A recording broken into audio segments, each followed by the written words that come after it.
Saya sudah bersusah payah setiap malam untuk belajar, tetapi Randy malah seenaknya mencontek hasil dari latihan saya. Oke, wajar kalau Bilqis bersikap demikian. Ibu menghargai tindakan Bilqis tidak berbuat lebih jauh, misalnya Bilqis memukul Randy. Sekarang coba kita pikirkan, tindakan Bilqis yang mendobrak meja tadi apakah sudah sesuai dengan keyakinan kelas kita? Tidak, Bu. Menurut Bilqis, keyakinan kelas mana yang dilanggar? Saling menghormati antar teman. Menurut Bilqis, saling menghormati antar teman itu apakah penting? Penting, Bu. Baik, kalau menurut Bilqis saling menghormati antar teman itu penting, apa saja yang harus dilakukan pada saat Bilqis marah-marah? Saya harus lebih bersabar. Bilqis bersedia melakukan itu. Apa saja yang akan Bilqis lakukan untuk memperbaiki kesalahan ini? Saya akan lebih bersabar dan menahan amarah saya. Ketika teman saya akan mencontek hasil dari latihan saya akan melaporkannya kepada wali kelas saya. Ya, tepat sekali Bilqis tindakan kamu. Tetap semangat ya. Sekarang silakan Bilqis kembali ke dalam kelas ya. Assalamualaikum warahmatullahi wabarakatuh. Saya Bilqis dari kelas 4D. Saya senang sekali karena Bu Guru mengajak berdiskusi untuk mengendalikan diri dari amarah karena perilaku teman sekelas saya. Saya harus banyak belajar lebih bersabar dan lebih menghormati teman-teman. Terima kasih.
Assalamualaikum warahmatullahi wabarakatuh.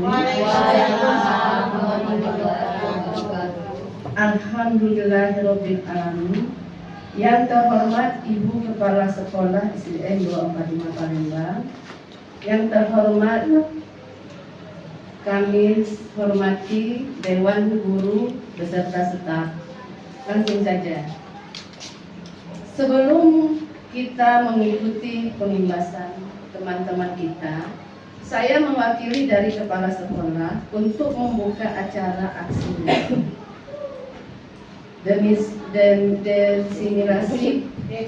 desimilasi budaya positif dari rekan sejawat kita, Ibu Leni dan Ibu Yuni, dalam tema bidang positif. Kegiatan ini bisa memberikan inovasi bagi teman-teman semua. Langsung saja dengan mengucapkan Bismillahirrahmanirrahim, desimilasi ini budaya positif dibuka. Assalamualaikum warahmatullahi wabarakatuh. Waalaikumsalam warahmatullahi wabarakatuh. Terima kasih Ibu. Ya, sama-sama. Baiklah, saya ucapkan terima kasih kepada Ibu Mulyani dan terima kasih juga kepada rekan-rekan yang sudah hadir dan telah meluangkan waktunya untuk kumpul bersama di ruang guru yang sangat kita cintai ini. Selamat beriring salam kita panjatkan kehadiran Tuhan Yang Maha Esa.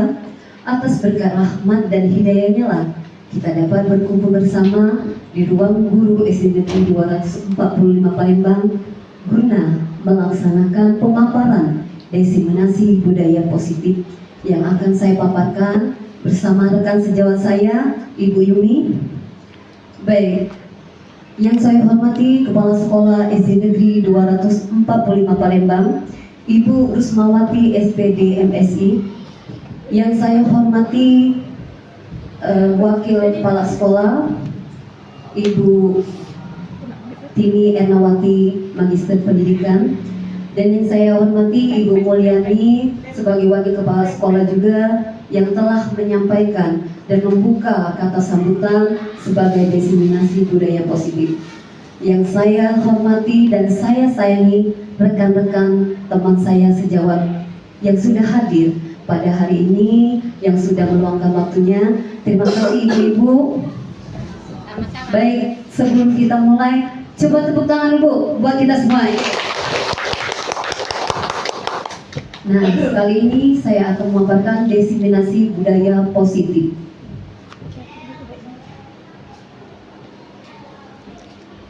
Nah, sebelum saya memaparkan diseminasi budaya positif ini, saya harapkan ibu-ibu tolong berdiri sebentar, kita senyum dulu ibu-ibu. Tadi mungkin habis mengajar anak-anak, rileksnya belum nyampe. Sekarang kita senyum selama 30 detik, saling berhadapan dengan teman-temannya. Saya persilakan ibu.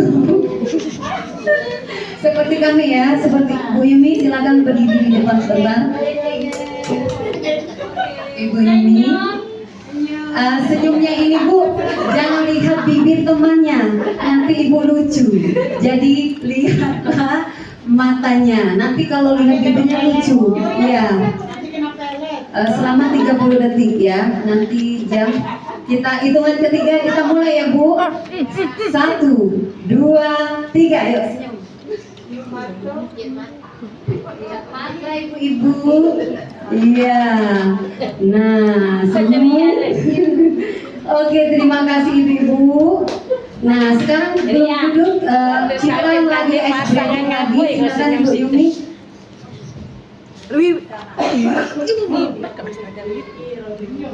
Cocok pakai ini.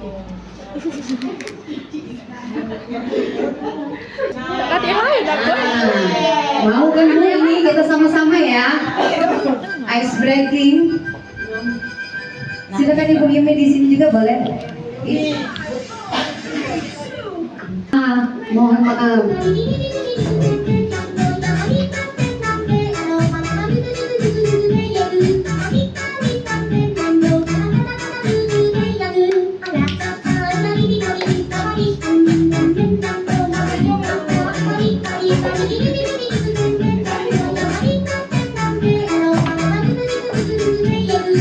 Sambil senyum ya Bu.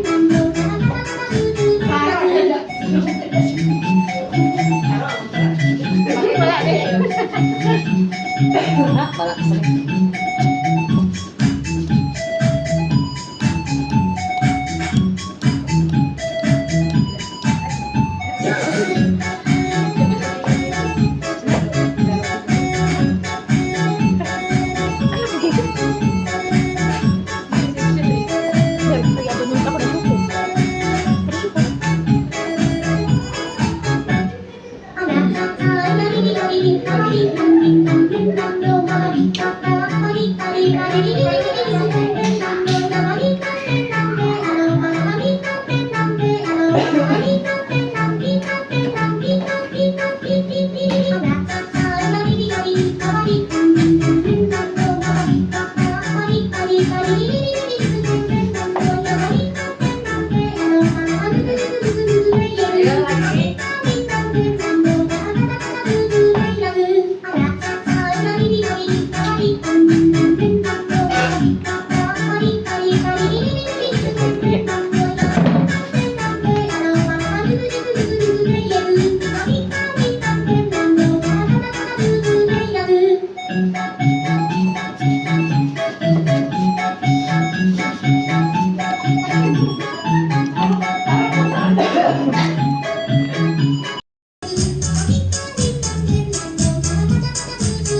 Oke, terima kasih Ibu. Tepuk tangan semuanya yuk.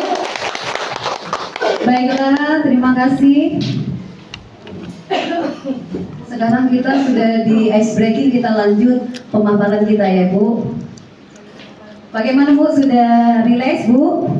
Sudah. Oke. Di sini sebelum saya memulai pemaparan diseminasi budaya positif, di sini saya akan membuatkan kesepakatan forum diseminasi. Di sini saya sudah menuliskan bahwa dalam forum kita ini saya sudah buat menghargai siapapun. Yang kedua, menjadi pendengar yang baik. Dan yang ketiga, boleh minta tolong sama ibu-ibu sekalian, apa sih selanjutnya? Disiplin dalam forum ini ya Bu. Sepakat nggak Bu?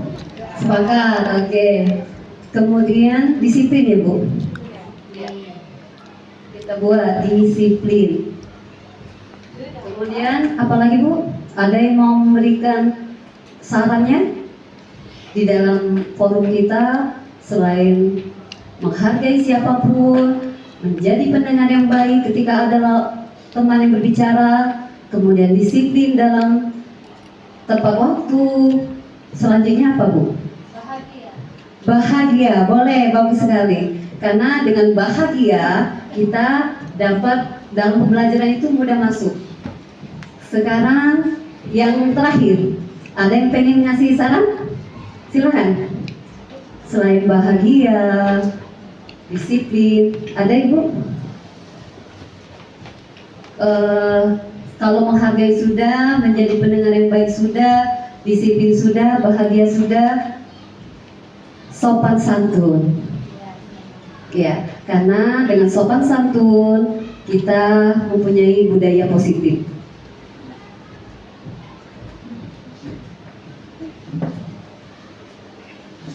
Dari kesepakatan yang sudah kita buat, apakah ibu-ibu yang hadir pada hari ini sepakat? Suaranya sepakat. Oke, terima kasih Bu. Sepakat ya Bu?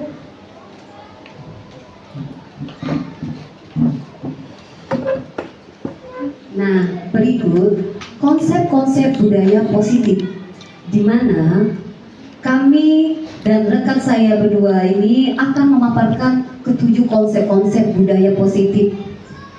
Pertama, perubahan paradigma belajar.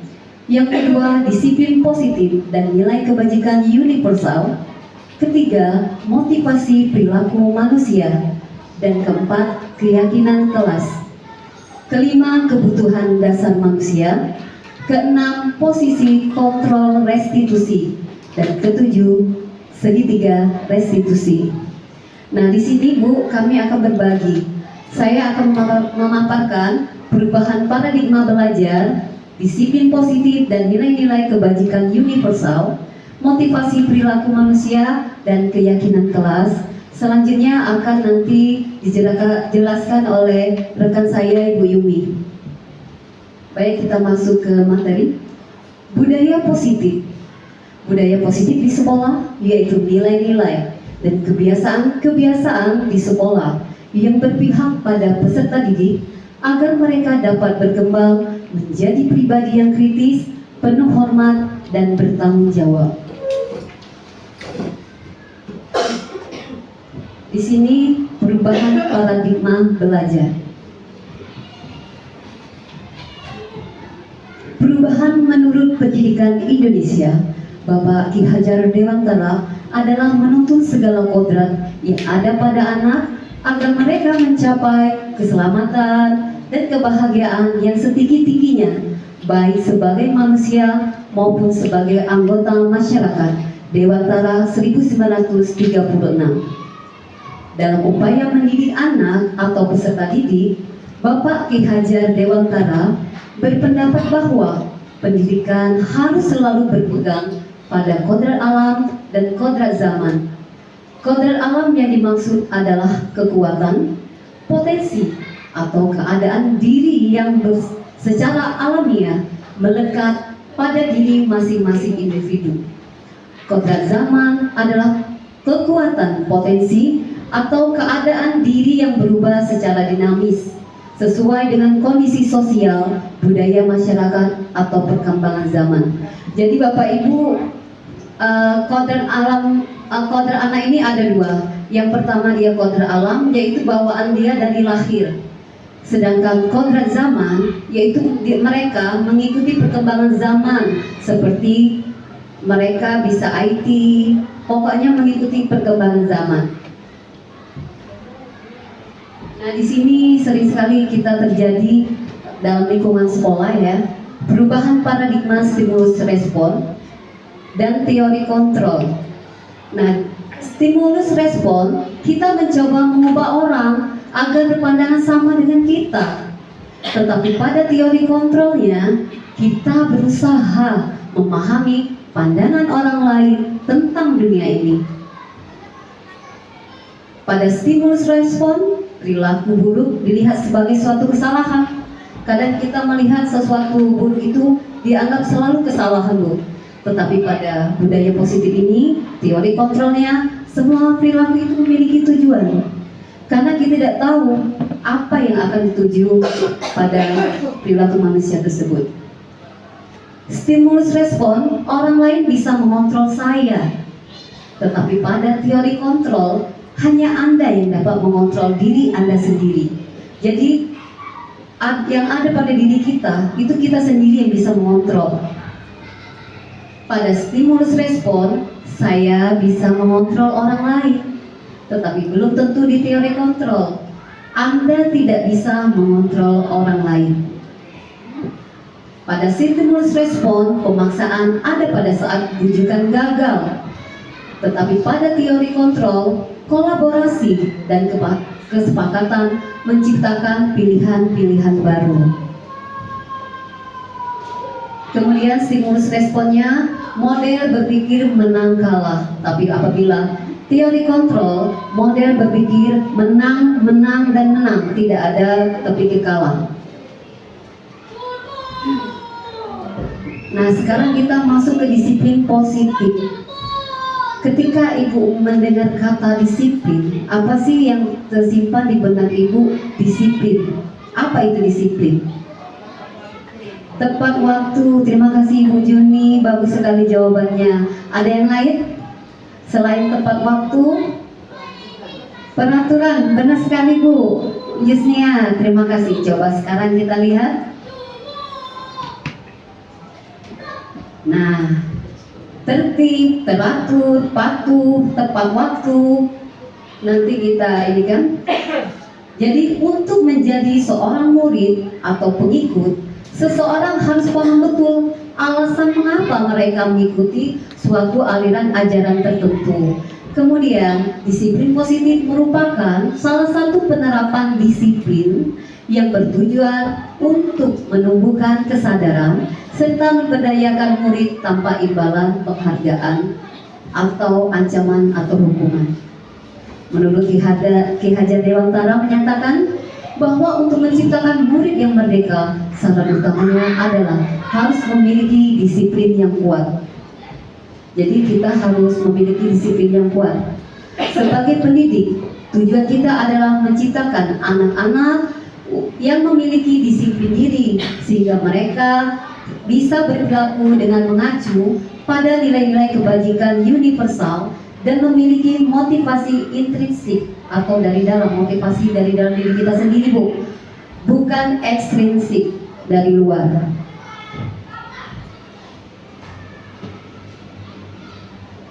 positif lebih ke arah disiplin diri yang mengontrol diri dalam melakukan segala tindakan. Disiplin diri dapat membuat murid memahami dan menyadari berdasarkan motivasi internal, motivasi dari dalam diri kita sendiri, bukan akibat paksaan, pujian, ataupun hukuman. Jadi kita disiplin itu sepertinya misalnya gini, kita datang tepat waktu, tetapi kita tidak mengharapkan pujian dari orang lain, gitu. Nah, ini sudah sering kita profil pelajar Pancasila. Profil pelajar Pancasila bisa dinyanyikan Ibu sebentar. Pelajar Pancasila, yuk kita sama-sama bikin bentar aja. Saya mohon ya Bu, izin. 1, 2, 3. Pelajar Pancasila beriman dan bertakwa pada Tuhan Yang Esa dan berakhlak mulia, berkebinekaan global, gotong royong mandiri, kreatif dan bernalar kritis. Terima kasih Ibu, tepuk tangan dulu yuk. Sudah bisa ini ya. Jadi profil pelajar Pancasila mempunyai 6 dimensi. 6 dimensi. Yang pertama, beriman bertakwa kepada Tuhan Yang Maha Esa dan berakhlak mulia, berkebinekaan global, mandiri, bergotong royong, bernalar kritis, murid yang kreatif dan berprestasi. Nah, sekarang di sini beriman bertakwa kepada Tuhan Yang Maha Esa dan berakhlak mulia. Kita sering sebelum kita memulai suatu pelajaran, kadangkala anak membaca doa terlebih dahulu. Kemudian pada saat mau makan, ibu guru saya lihat sering mengajarkan anak untuk membaca doa makan terlebih dahulu. Ini sudah termasuk beriman dan bertakwa kepada Tuhan Yang Maha Esa. Jadi pelajar Indonesia yang berakhlak mulia adalah pelajar yang berakhlak dalam hubungan dengan Tuhan Yang Maha Esa, mampu memahami ajaran agama dan kepercayaannya, serta menerapkan pemahaman tersebut dalam kehidupannya sehari-hari. Mandiri, pelajar Indonesia merupakan pelajar mandiri, yaitu pelajar yang bertanggung jawab atas proses dan hasil belajarnya. Berkebinekaan global, pelajar Indonesia mampu mempertahankan budaya luhur dan identitasnya, tetap berpikiran terbuka dalam berinteraksi dengan budaya lain, sehingga menumbuhkan rasa saling menghargai dan kemungkinan terbentuknya budaya baru yang positif dan tidak bertentangan dengan budaya luhur bangsa. Bergotong royong. Nah, kalau mendengar kata bergotong royong ini, pernah nggak Bu, anak-anak kita bergotong royong dalam lingkungan sekolah? Pernah. Contohnya? Benar, piket kelas, membersihkan lapangan. Ya, terima kasih Ibu. Berarti ibu-ibu di sini memang benar-benar guru hebat. Tepuk tangan dulu, guru-guru hebat di sini.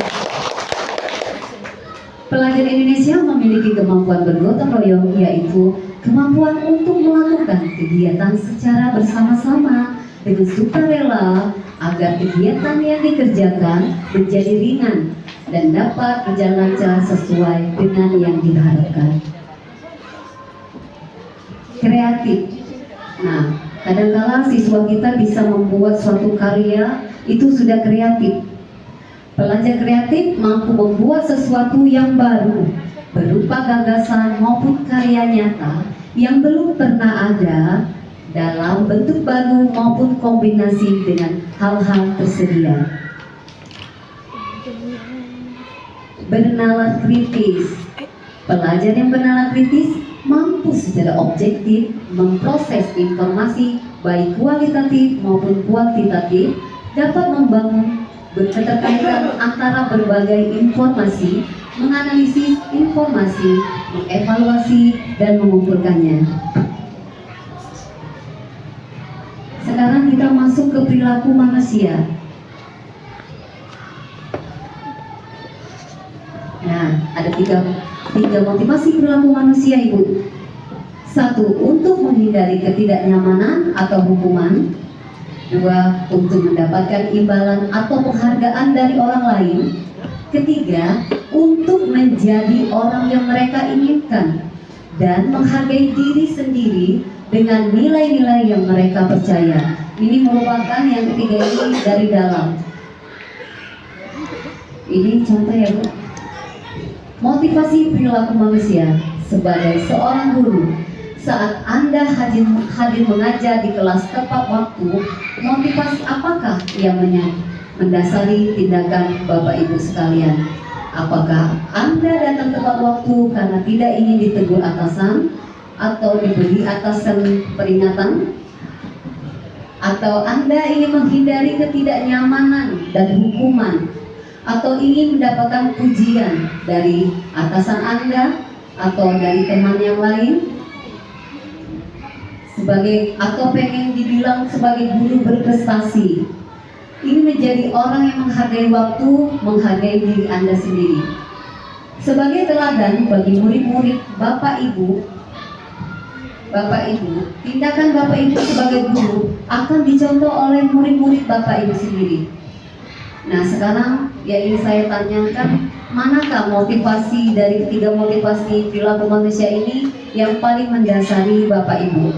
Apakah ada kombinasi dari dua motivasi itu atau bahkan ketiga-tiganya? Apakah kadang-kala kita datang tepat waktu karena ingin mendapatkan pujian? Saya rasa nggak ya Bapak Ibu ya?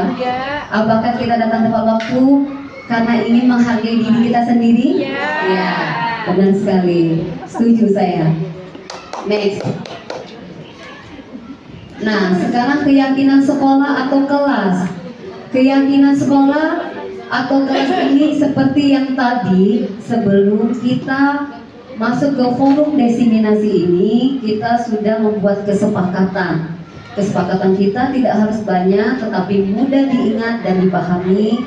Seperti ini juga keyakinan sekolah, Bapak Ibu. Kita mengajak anak didik kita memberi mereka kesempatan. Nah, sekarang guru berperan dalam mewujudkan terbentuknya keyakinan sekolah atau kelas dengan adanya kesepakatan antara guru dan murid. Seperti tadi ya Bu, sebelum kita membuat tadi, kita bilang sama murid kita, sepakat ya nak kalau kita tidak boleh berbicara ketika guru menjelaskan kayak gitu. Nanti kalau anak kita bilang sepakat Bu, baru kita berarti itu kesepakatan bersama. Tapi kalau anak kita tidak mau bilang sepakat, kita cari lain. Nah, sekarang keyakinan sekolah atau kelas berupa pernyataan-pernyataan universal yang mudah diingat dan dipahami dan harus diterapkan di lingkungan sekolah. Jadi ketika kita Bapak Ibu masuk ke kelas, kalau anaknya masih ada yang datang kurang tepat waktu, silakan Ibu terapkan keyakinan sekolah ini. Buat minimal atau 4 saja yang mudah mereka ingat, itu misalnya disiplin tepat waktu.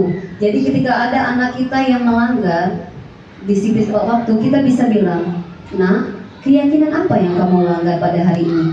Nanti dia akan bilang, oh iya Bu, keyakinan disiplin waktu.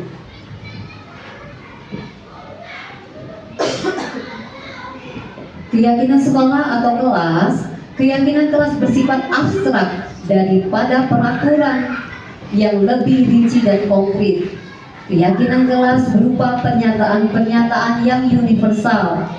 Pernyataan keyakinan kelas senantiasa dibuat dalam bentuk positif, tujuannya itu positif. Keyakinan kelas hendaknya tidak terlalu banyak sehingga mudah diingat dan dipahami. Seperti tadi kita membuat keyakinan 5 atau 6 tadi ya. Nah, jadi sedikit dan mudah dipahami. Semua warga kelas sebaiknya ikut berkontribusi dalam membuat kegiatan kelas lewat curah pendapat. Kemudian bersedia meninjau kembali keyakinan kelas dari waktu ke waktu. Nah, ini keyakinan kesepakatan kelas 4 yang sudah saya bentuk Bapak Ibu. Yang pertama, saya menjaga kebersihan. Kenapa? Karena kalau ruangan kelas kita kotor dan kurang bersih, saya rasa dalam mengajar kita kurang nyaman ya. Ya, yang kedua disiplin dan tepat waktu. Kenapa disiplin dan tepat waktu? Agar anak-anak terbiasa bahwa di rumah memanfaatkan waktu itu lebih penting. Ketiga, saling tolong menolong. Dalam lingkup kelas kita saling tolong menolong. Kalau ada yang terjatuh, mereka akan menolong. Nanti mereka akan ingat, oh iya, ini keyakinan sekolah saya. Yang keempat, berkata sopan. Berkata sopan kepada guru, berkata sopan kepada teman-temannya. Yang kelima, saling menghormati. Jadi siapa yang ada di dalam kelas itu saling menghormati. Nah, saya akan memberikan sticky notes untuk Bapak Ibu buat kesepakatan minimal 2 atau 3 saja.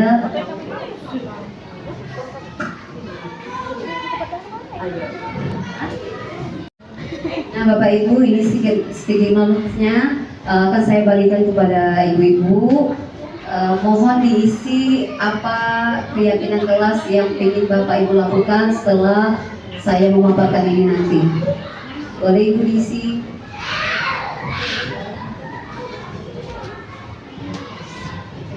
Silah kalian.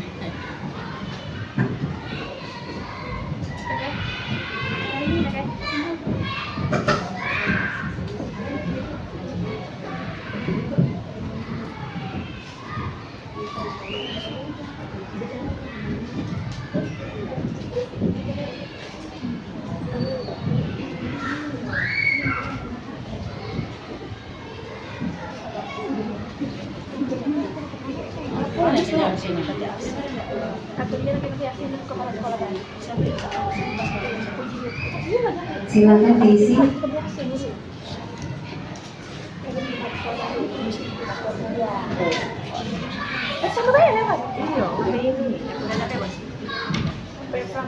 Ini contoh kesepakatan kelas saya. Selamat berjuang-juang.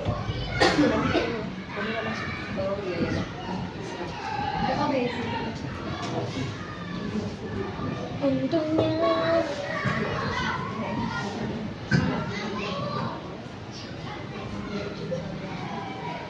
Iya, boleh 2 atau 3 saja karena kesepakatan kelas ini yang mudah dipahami murid-murid kita nanti.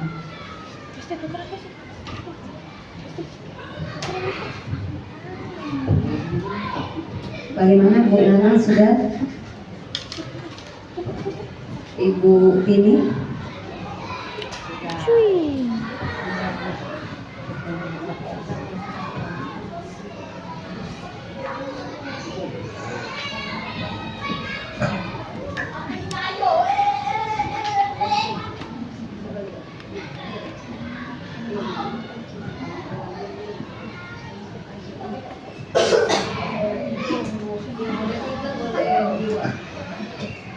Punya Ibu Jumi, boleh nggak Bu Jumi dibaca? Kesepakatan kelas dari kelas 3B kami menyepakati yang pertama yaitu menjaga kebersihan, kemudian datang tepat waktu, dan yang ketiga tidak boleh saling membuli antara teman. Terima kasih. Bagus sekali Bu, kesepakatan kelasnya menjaga kebersihan, datang tepat waktu, dan tidak boleh saling membuli. Iya benar, karena zaman sekarang Bu ya, anak-anak marah sekali dengan bully. Iya, benar sekali Bu. Akan saya kumpulkan dulu. Punya Ibu Isniat, boleh? Silakan Bu dibaca. Kesepakatan kelas dari kelas 4C. Yang pertama, berkata sopan kepada siapapun. Yang kedua, ketika guru menjelaskan tidak boleh anak berbicara. Jadi memperhatikan. Iya benar sekali Bu. Ada lagi kesepakatan kelasnya, Bu Tini? Ibu Mulyani, silakan Bu.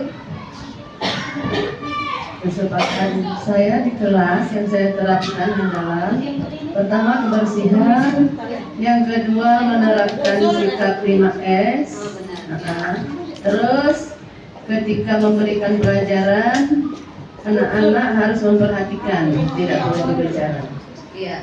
Bagus sekali, super sekali. Tepuk tangan dulu buat guru-guru di sini. Ya, terima kasih Ibu. Ini sudah kesepakatan kelasnya. Nah, kalau terima kasih sudah berpartisipasi.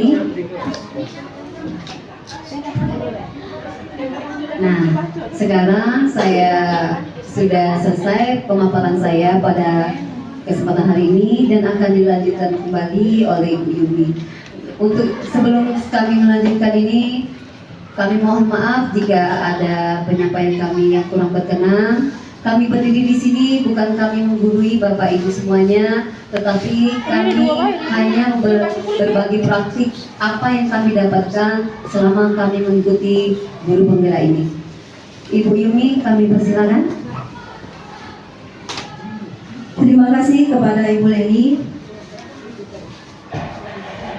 Masih semangat Ibu-ibu? Masih, biar tambah semangat kita ice breaking lagi. Oke. Mohon kiranya Ibu-ibu untuk berdiri.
Sepertinya sudah semangat kembali ya. Baik Bapak Ibu, saya mengulang kembali apa yang dikatakan oleh Ibu Leni. Di sini kami tidak untuk menggurui Bapak Ibu semua. Kami di sini berbagi praktik baik. Apa yang telah kami dapat selama mengikuti pendidikan calon guru penggerak angkatan 11, khususnya pada modul 1.4, kami belajar tentang budaya positif. Di sini kami akan berbagi dengan teman-teman semua apa yang kami dapatkan, semoga bisa bermanfaat untuk kita semua. Pada konsep-konsep budaya positif di sini ada 7. Tadi sudah disampaikan oleh rekan saya Ibu Leni, sudah 4 ya. Saya sedikit mereview apa yang disampaikan oleh rekan saya. Untuk poin pertama dan kedua, kita bisa tahu apa budaya positif yang harus kita terapkan di lingkungan sekolah. Tentunya mengacu kepada profil pelajar Pancasila.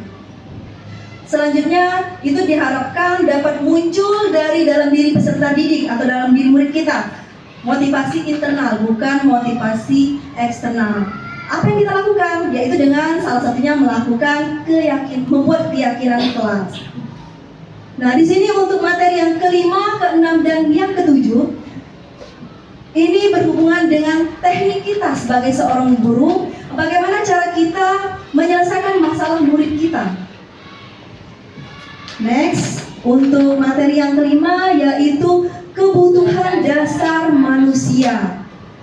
Sebagai seorang manusia, apa sih kebutuhan dasar kita, ibu-ibu? Apa yang kita butuhkan? Iya, makan. Benar, Ibu Nurul. Ada lagi selain makan kita butuh apa? Pakaian. Selain pakaian apa, ibu-ibu? Suami. Bagi yang belum punya suami ya, kalau yang seperti saya sudah punya suami jangan. Oke.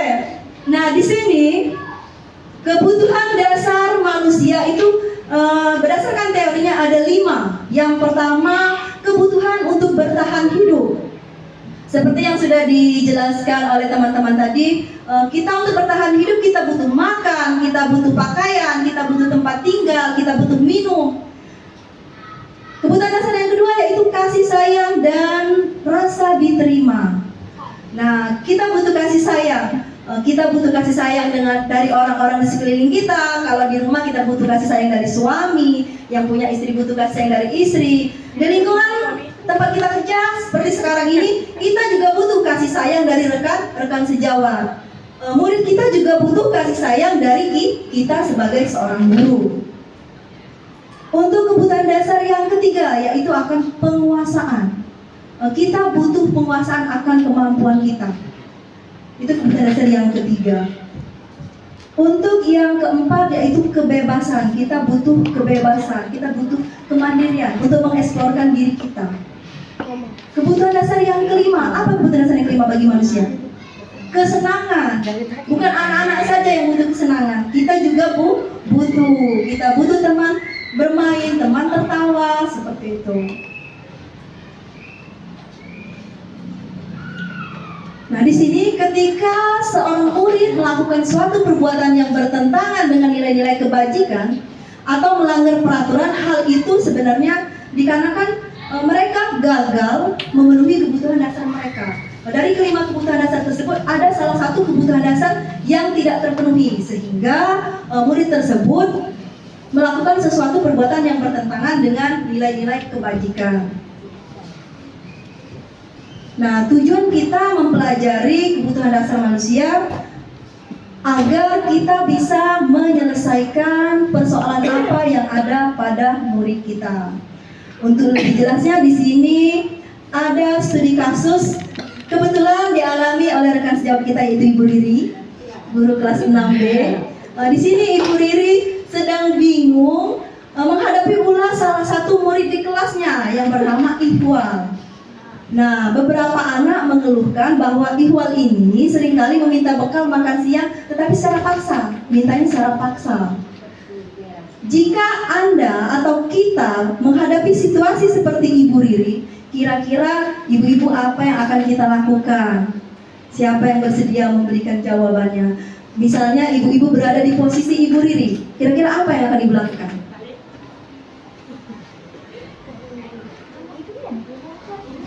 Ya, Ibu Yus bisa? Menegur anak tersebut. Kenapa dia meminta paksa makanan temannya itu? Apakah dia tidak membawa bekal? Apa memang sudah kebiasaannya seperti itu? Terima kasih, luar biasa. Kasih tepuk tangan dong untuk Ibu Yus. Iya, benar sekali. Jika kita berada di posisi seperti Ibu Riri, hal yang pertama harus kita lakukan yaitu pertama memanggil anak tersebut, kemudian bertanya, mengajak dia diskusi, ya, berdialog, menegurnya, mengapa dia melakukan hal itu. Setelah kita berdialog, tentunya kita nanti akan mengetahui kebutuhan dasar apa yang belum terpenuhi dari 5 kebutuhan dasar tersebut. Nah, di sini dari kasus ini ada beberapa penyelesaian masalahnya berdasarkan kebutuhannya. Kita lihat penyelesaian masalah yang pertama, alasan Ihwal yang pertama. Ternyata Ihwal ini lapar. Dia lapar, Ibu. Dan orang tuanya tidak membawakan bekal makan siang. Maka kebutuhan dasar yang berusaha dipenuhi oleh Ihwal adalah kebutuhan untuk bertahan hidup. Nah, ketika kita di kelas menemukan siswa yang seperti ini, apa yang harus kita lakukan? Kita tidak boleh marah kepada siswa tersebut. Solusinya bagaimana? Yang pertama, misalnya solusinya kita memberi sedikit bekal kita kepada siswa tersebut, atau misalnya ibu-ibu ikhlas nih memberikan uang jajan, sedikit uang jajan untuk Iqbal, karena kan alasannya untuk bertahan hidup. Nah, ini alasan yang kedua, karena ia merasa senang temannya jadi memperhatikan dia. Ketika temannya melaporkan tindakan itu pada gurunya, dan gurunya memberitahu orang tuanya, sehingga orang tuanya jadi memperhatikan dia. Nah, di sini kebutuhan dasar yang sedang dipenuhi oleh Iqbal adalah kebutuhan akan kasih sayang. Dia ingin diperhatikan, dia ingin diterima. Nah, ketika kita di kelas menemukan siswa yang seperti ini, biasanya apa yang harus kita lakukan? Mungkin dengan mendudukan siswa tersebut di bagian depan, di kursi bagian depan. Kemudian kita memberikan tanggung jawab kepada dia. Dia merasa diterima, merasa ada di lingkungannya. Seperti itu. Untuk alasan yang ketiga, karena temannya menjadi takut dan dia menuruti keinginannya, maka kebutuhan dasar yang ingin dipenuhi oleh si Iqbal ini yaitu kebutuhan akan kekuasaan. Nah, ketika kita ada siswa seperti ini di dalam kelas, apa yang harus kita lakukan? Kita harus membuang sifat negatifnya itu. Iya, kita harus memunculkan sifat positifnya. Bagaimana caranya? Misal kita menugaskan dia sebagai ketua kelas, dia kan ingin berkuasa kan, menjadikan dia sebagai ketua kelas, pengurus, bisa ketua kelas atau wakil ketua kelas. Alasan Iqbal yang keempat, karena ia merasa bosan. Ternyata selama ini dia menunya atau bekalnya selalu sama. Misalnya ayam terus dikasih oleh mamanya, atau telur terus dia bosan. Jadi kebutuhan dasar yang ingin dipenuhi oleh Iqbal ini yaitu memenuhi kebutuhan akan kebebasan. Nah, ketika di dalam kelas kita menemukan siswa yang seperti ini, biasanya di dalam kelas siswanya mungkin ada yang sering tidur atau sering izin ke WC, setiap 30 menit sekali izin ke WC. Nah, bagaimana cara kita mengatasinya? Dia butuh kebebasan. Kita merefleksi diri kita. Apa yang kurang di diri kita? Mungkin metode mengajar kita, cara mengajar kita harus diperbaiki agar anak tidak bosan di dalam kelas.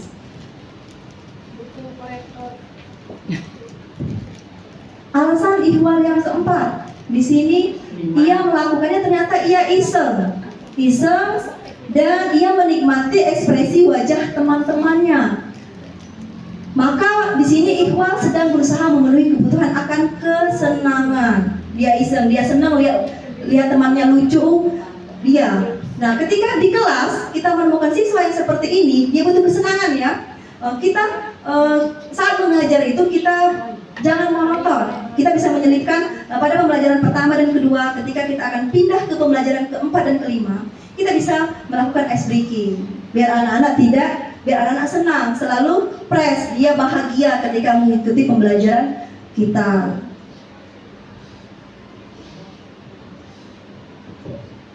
Nah, dari kebutuhan dasar manusia tadi, kita harus mempelajari 5 kebutuhan dasar manusia. Mengapa? Karena setelah kita mempelajari kebutuhan dasar manusia, itu sangat penting bagi kita sebagai seorang guru. Kita harus mengetahui caranya bagaimana kita berdialog dengan murid kita. Setelah berdialog kita akan tahu, oh ternyata anak ini kebutuhan dasar yang kurang, yang ingin dipenuhinya akan kesenangan. Nah, disinilah tugas kita sebagai guru untuk memenuhi kebutuhan dasar tersebut. Itu tugas kita.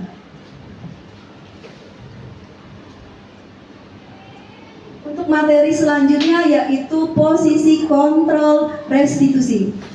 Ini masih, kosakatanya masih baru Bapak Ibu ya. Kita hilangkan restitusinya. Apa itu posisi kontrol? Ada yang tahu? Apa itu posisi kontrol? Bagaimana cara kita mengontrol diri? Iya, bagaimana cara kita mengontrol diri? Di sini ada 5 posisi kontrol bagi seorang guru. Yang pertama, guru sebagai penghukum. Yang kedua, guru sebagai pembuat rasa bersalah. Yang ketiga, guru sebagai teman. Yang keempat, guru sebagai pemantau. Dan yang kelima, guru sebagai manajer. Nah, Bapak Ibu, yang ingin saya tanyakan, dari kelima posisi kontrol ini, yang mana yang biasanya Ibu terapkan di kelas Bapak Ibu? Posisi kontrol yang mana? Yang mana? Guru sebagai teman. Iya, Ibu Wiwit, dia posisi kontrol guru sebagai teman. Ada yang lain? Ibu Titin? Guru sebagai manajer. Kalau Ibu Mul apa Ibu? Sebagai pemantau. Guru sebagai pemantau. Ya, ada yang menerapkan guru sebagai teman, guru sebagai pemantau, dan guru sebagai manajer. Kita lihat di sini,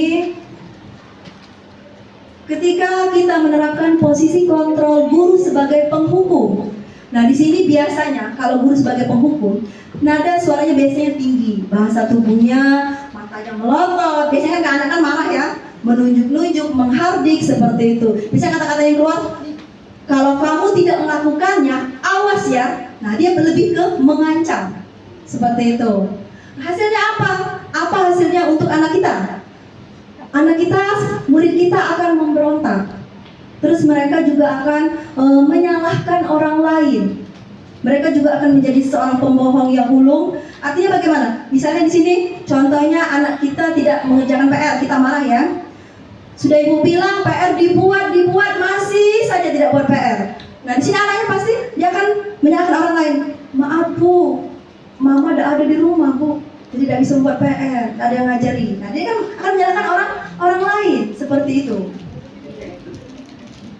Ketika kita yang kedua menjadi pembuat rasa bersalah, di sini biasanya nada suara gurunya sedikit memelas. Bahasa tubuhnya dia akan mendekati anak tersebut. Biasanya guru akan berkata seperti ini, kamu seharusnya kamu sudah tahu, Ibu lelah sekali mengatakannya, Ibu stres. Iya, dia kan agak memelas, tetapi apa dampaknya? Ini dampaknya sangat besar sekali untuk siswanya ya. Murid akan begitu merasa bersalah karena telah mengecewakan bapak dan ibu gurunya. Murid akan merasa menjadi orang yang gagal. Ini lebih ke mental untuk posisi kontrol sebagai pembuat rasa bersalah. Nah, di sini kalau sebagai seorang teman, nah seperti Bu Wiwi tadi sebagai seorang teman dia ya, biasanya ada suaranya dia ramah kepada anak, akrab, bercanda, kemudian senyum jenaka dengan anak-anaknya. Biasanya seperti ini dia berkata, ayolah lakukan demi ibu, seperti itu. Ya, karena sebagai seorang teman. Tetapi hasilnya apa untuk siswa kita? Hasilnya siswa tersebut akan ketergantungan hanya kepada guru itu. Ketika guru wali kelasnya tidak hadir, guru yang lain menggantikan di dalam kelas, dia biasanya tidak mau menurut seperti itu. Dia hanya mau dengan wali kelasnya. Untuk yang keempat, posisi kontrol sebagai pemantau. Nah, di sini guru berbuat menghitung dan mengukur. Biasanya lebih ke bertanya, siswa menjawab, bertanya, siswa menjawab seperti itu. Apa peraturannya? Mengapa kamu terlambat? Bangun kesiangan Bu. Apa peraturannya? Seperti itu. Lebih ke mendikte kepada siswa. Hasilnya apa? Siswa akan menyesuaikan diri kepada guru tersebut, akan nurut, tetapi saat diawasi, ketika diawasi saja. Yang kelima yaitu posisi kontrol seorang guru sebagai seorang manajer. Di sini ketika berbuat biasanya guru mengajukan pertanyaan-pertanyaan pemantik kepada murid tersebut. Guru berkata, apa yang kita yakini? Apa yang bisa kamu lakukan untuk memperbaiki masalah ini, Nak? Seperti itu. Hasilnya apa? Hasilnya luar biasa, menguatkan pribadi murid tersebut. Akan munculnya motivasi internal dari dalam diri murid. Ini ada contoh penerapan 5 posisi kontrol bagi seorang guru. Di sini saya punya video penerapan 5 posisi kontrol bagi seorang guru. Semoga video ini bisa menginspirasi kita semua. Kita bisa setelah menonton video ini kita bisa memahami posisi kontrol yang mana yang baik kita gunakan atau kita terapkan kepada peserta didik kita.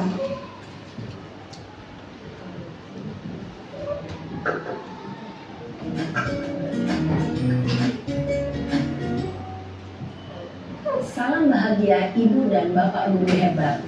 Dalam penerapan disiplin positif restitusi, salah satu program yang dikembangkan adalah 5 posisi kontrol. 5 posisi kontrol dalam restitusi adalah proses perjalanan seorang pendidik agar dapat mengenali dirinya. Pada video kali ini, kita akan membahas tentang 5 posisi kontrol yang dikembangkan oleh Diane Dawson dan contoh penerapannya.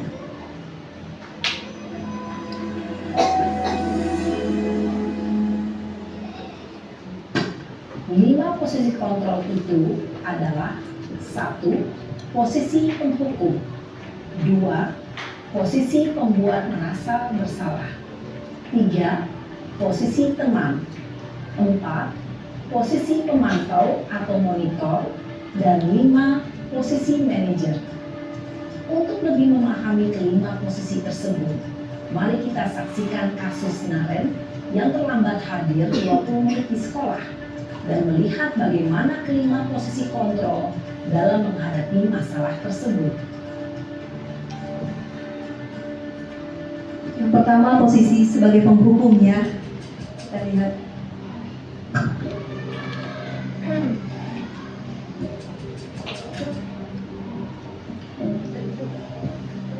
Naren! Sini kamu! Selamat pagi, Bu. Selalu terlambat.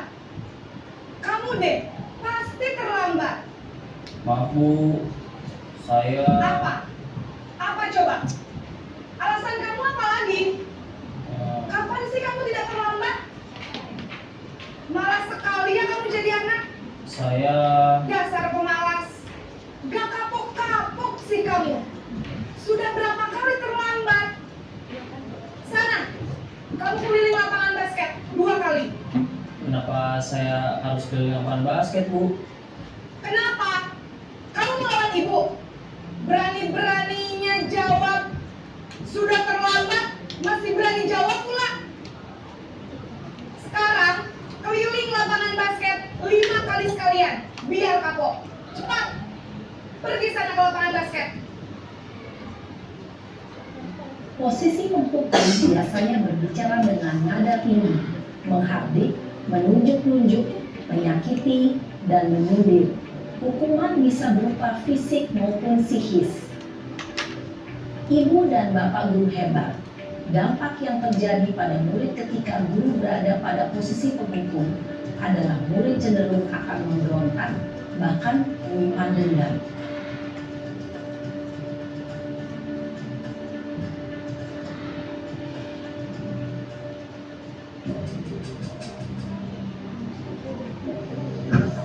Ini posisi kontrol yang kedua sebagai pembuat rasa bersalah. Naren!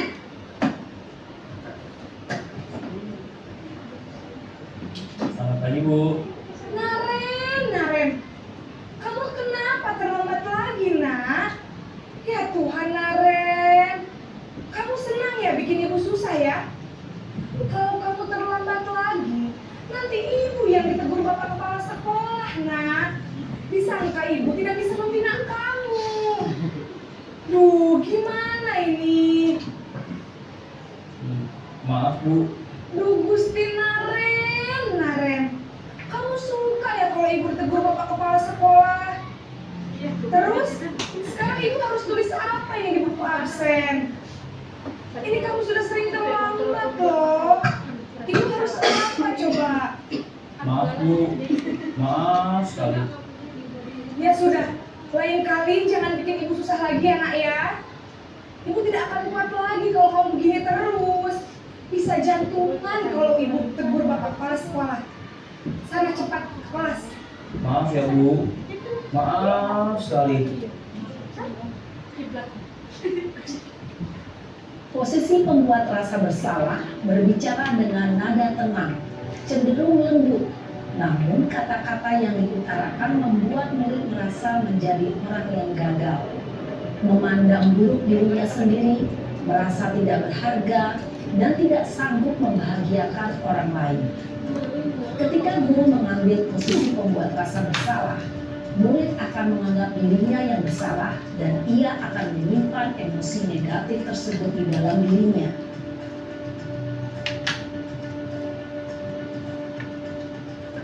Posisi yang ketiga yaitu posisi kontrol seorang teman ya.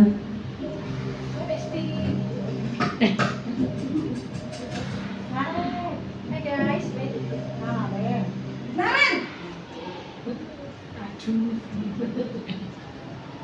Kenapa guys? Selamat pagi Bu. Wah, sudah jam berapa ini nak? Terlambat lagi ya sayang. Iya Bu, habis ibu saya lupa bangunkan saya Bu. Kamu malah menyalahkan ibu kamu. Kamu bukannya anak yang larinya paling kencang. Kok terlambat sih? Iya Bu, saya memang terlambat bangun tadi. Jadi biarpun saya lari kencang, tetap gak kekejar Bu. Ya sudah sana. Nanti lain kali larinya lebih kencang lagi ya. Biar gak terlambat lagi. Bikin senang ibu. Demi ibu. Bisa kan? Bisa lah Bu. Ya sudah sana masuk kelas. Ibu beresin urusan absen kamu. Kamu ini ada-ada saja. Dalam posisi teman, guru berbicara dengan nada suara ramah, akrab, cenderung bersenda gurau untuk menjaga suasana tetap santai. Murid akan merasa senang, aman, dan akrab dengan guru. Identitas yang tercipta adalah identitas sukses atau berhasil. Namun, perlu diingat, karena ini masih dorongan eksternal, maka ada faktor ketergantungan dari murid kepada orang tertentu. Di sini, guru absennya, sehingga di lain waktu, murid bisa berperilaku baik, namun hanya kepada orang-orang tertentu saja. Yang keempat, posisi kontrol sebagai pemantau atau monitor.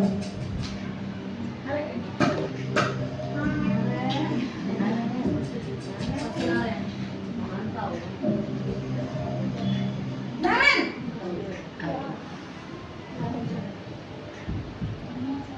Selamat pagi Bu. Naren, apa peraturan sekolah kita tentang jam berapa kita harus masuk sekolah, nak? Kita harus di sekolah jam 7 Bu. Iya betul, sekarang sudah jam 7.20. Naren sudah tahu konsekuensinya jika terlambat hadir. Paham Bu, saya harus tinggal kelas pas jam istirahat selama 20 menit. Iya benar, konsekuensinya demikian. Jadi nanti jam 9.30 pas istirahat, kamu harus tinggal di kelas, kerjakan tugas tambahan untuk ketertinggalan kamu, ya? Baik Bu.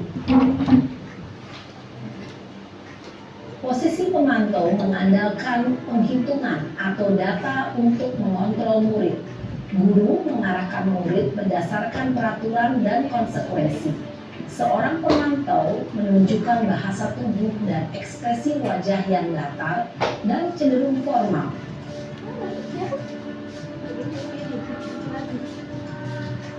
Yang kelima, terakhir, posisi sebagai seorang manajer.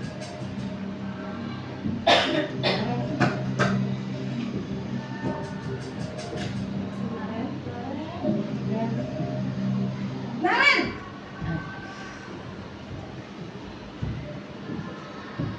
Selamat pagi Bu.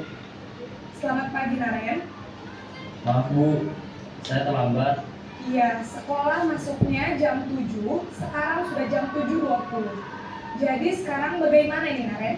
Maaf Bu, saya lupa setel alarm saya semalam. Baiklah, menurut kamu, keyakinan sekolah yang mana yang perlu kamu tingkatkan? Menghargai diri sendiri dan orang lain juga Bu. Setuju. Jadi, apakah Naren meyakini prinsip saling menghormati tersebut? Iya Bu, saya meyakininya. Apakah Naren bersedia memperbaiki masalah keterlambatan ini? Bersedia Bu. Bagaimana kamu akan perbaiki masalah keterlambatan ini? Saya akan coba untuk tidak lupa menyetel alarm saya Bu. Baik, kalau Naren umpamanya nyetel alarm di rumah, ada orang yang kira-kira bisa bantu mengingatkan tidak? Ada Bu, kakak saya, Kak Emma. Ada lagi selain Kak Emma? Selain Kak Emma, ada ibu saya. Baik, jadi yang mengingatkan Naren adalah Kak Emma dan ibu kamu ya. Kira-kira akan mulai start alarm kapan nih Naren? Setelah pulang sekolah, akan segera saya lakukan. Baik, jadi Naren akan setel alarm untuk bangun besok pagi dan akan diingatkan oleh kakak dan ibunda Naren ya. Ada lagi yang mungkin perlu dilakukan Naren agar tidak terlambat bangun lagi? Tidak ada Bu. Baik Naren, terima kasih untuk kerjasama kamu. Sekarang kamu perlu kembali ke kelas untuk belajar. Baik Bu, terima kasih. Posisi manajer adalah posisi kontrol yang disarankan untuk membimbing murid memiliki sikap disiplin yang positif, yaitu murid yang mandiri, bertanggung jawab, dan dapat memecahkan masalah. Tujuan dari posisi ini adalah agar murid dapat berefleksi atas tindakannya. Guru akan dengan tulus memberikan pertanyaan-pertanyaan bermakna, sehingga membuat murid dapat belajar dari kesalahannya dan mencari sebuah solusi untuk menyelesaikannya. Ibu dan Bapak guru hebat, setelah mengamati adegan kelima posisi kontrol tadi, kira-kira posisi mana yang paling ideal? Posisi mana yang dapat menunjang motivasi intrinsik murid? Ya, tentu posisi manajer. Baik, Bapak Ibu, dari video tadi 5 posisi kontrol yang baik yang harus kita terapkan di sekolah itu posisi yang mana? Iya. Di sini dari kelima posisi kontrol tersebut sebaiknya kita sebagai seorang guru menggunakan posisi kontrol seorang manajer. Di mana sebagai manajer, guru dapat berbuat sesuatu bersama murid, mempersilahkan murid bertanggung jawab dan mendukung murid agar dapat menemukan solusi dari permasalahannya. Selain itu, posisi manajer mengacu pada restitusi yang dapat menjadikan murid sebagai manajer bagi dirinya sendiri, sehingga dapat tercipta identitas positif pada diri murid. Nah, tentunya untuk menerapkan posisi kontrol sebagai seorang manajer, kita harus menggunakan tahap-tahap yaitu segitiga restitusi. Di sini segitiga restitusi itu sendiri adalah membantu murid menjadi lebih memiliki tujuan, disiplin positif dan memulihkan dirinya setelah berbuat salah. Restitusi bukan untuk menebus kesalahan, namun untuk belajar dari kesalahan serta menggerakkan murid memperbaiki kesalahannya. Pada segitiga restitusi itu sendiri ada 3 tahap yang harus kita lakukan. Tahap yang pertama yaitu menstabilkan identitas. Kemudian tahap yang kedua validasi tindakan yang salah. Dan tahap yang ketiga menanyakan keyakinan. Pada tahap menstabilkan identitas, ketika murid melakukan kesalahan, yang pertama kita lakukan adalah menstabilkan identitas. Tujuannya apa? Agar murid yang berbuat salah tersebut tidak terlalu merasa bersalah. Di sini biasanya kata-kata yang kita gunakan, berbuat salah itu manusiawi, nak. Tidak ada manusia yang sempurna. Kita pasti bisa menyelesaikan permasalahan ini. Seperti itu. Setelah kita melakukan tahap yang pertama, kita akan melanjutkan pada tahap yang kedua, validasi tindakan yang salah. Kita menggali alasan mengapa murid tersebut melakukan itu karena apa alasannya. Biasanya kata-kata yang kita gunakan, apa yang penting bagi kamu? Kamu pasti punya alasan mengapa kamu melakukannya. Setelah kita melakukan tahap yang kedua, validasi tindakan yang salah, kita akan melakukan tahapan yang terakhir, yaitu menanyakan keyakinan.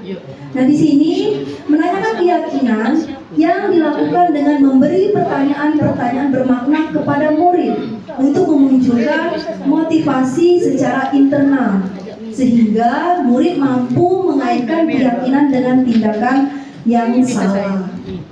Seperti itu, Bapak Ibu.